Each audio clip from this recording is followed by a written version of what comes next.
جس طرح کہ نبی کریم صلی اللہ تعالی علیہ وسلم نے ارشاد فرمایا تھا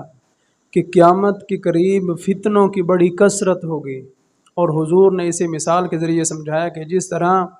تسبیح جو ہے وہ ٹوٹتی ہے اور اس کے موتی بکھرتے ہیں، تو اسی طرح قیامت کے قریب فتنے پے در پے آئیں گے۔ انہی فتنوں میں سے ایک فتنہ جس کا ظہور فرانس سے ہو رہا ہے کہ انہوں نے یہ ایک افواہ پھیلائی ہے کہ ہم نے سائنس کے زور پر نبی کریم صلی اللہ تعالی علیہ وسلم کے حجۃ الوداع کے خطبے کو ہم نے ریکارڈ کیا ہے، اور اس میں حضور کی آواز کو محفوظ کیا گیا ہے۔ تو یاد رکھیں کہ حضور کی آواز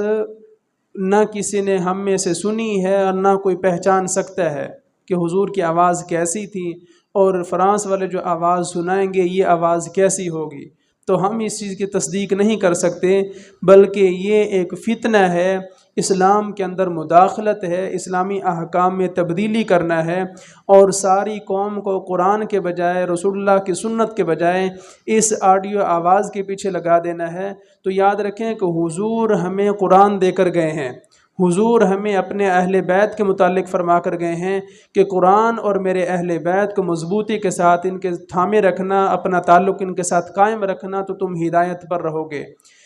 کہ اگر قوم جو ہے وہ اس آواز کے پیچھے لگ جاتی ہے تو پھر آئے دن جو یہ چاہیں گے امت سے اپنی بات منواتے چلے جائیں گے۔ تو اس لیے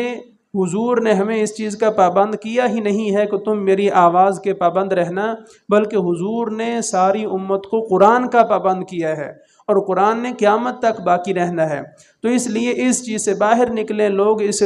جو ہے وہ غلط فہمی میں مبتلا نہ ہوں۔ سوشل میڈیا پر کئی لوگوں کا بیان سننے میں آیا کہ وہ بڑے اس چیز سے خوش ہو رہے ہیں کہ ہمیں حضور کی آواز سننے کے لیے ملے گی۔ بھئی آپ کو کیسے پتہ ہے کہ یہ حضور کی آواز ہے؟ حضور کی آواز ہرگز نہیں ہو سکتی ہماری معلومات کے مطابق،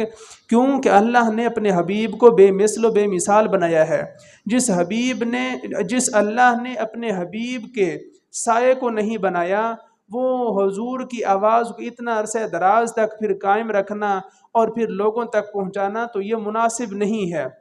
اور پھر فرانس جیسا بدبخت ملک جو آئے دن توہین قرآن کرتا ہے، آئے دن جو ہے وہ حضور کے خاکے شائع کرتا ہے، وہ مسلمانوں کو اصل میں دھوکہ دینا چاہتا ہے، چیک کرنا چاہتا ہے کہ اگر میں حضور کے خاکے بناتا ہوں تو مسلمان شور کرتے ہیں، میں حضور کی کوئی ویڈیو شائع کروں گا تو مسلمان شور کریں گے۔ تو لوگ ویڈیو کو بھی برداشت نہیں کرتے، حضور کے خاکوں کو بھی برداشت نہیں کرتے، تو میں چلو حضور کے آڈیو جو ہے وہ بنا کر لوگوں کے سامنے پیش کروں۔ اگر قوم نے حضور کی اس آڈیو پیغام کو قبول کر لیا تو پھر اگلا جو سٹیپ ہے وہ یہی ہے کہ پھر حضور کی ویڈیو کو جاری کیا جائے گا، حضور کے خاکوں کو جاری کیا جائے گا، جو بہت بڑی توہین ہے اور بہت بڑی بدقسمتی ہے۔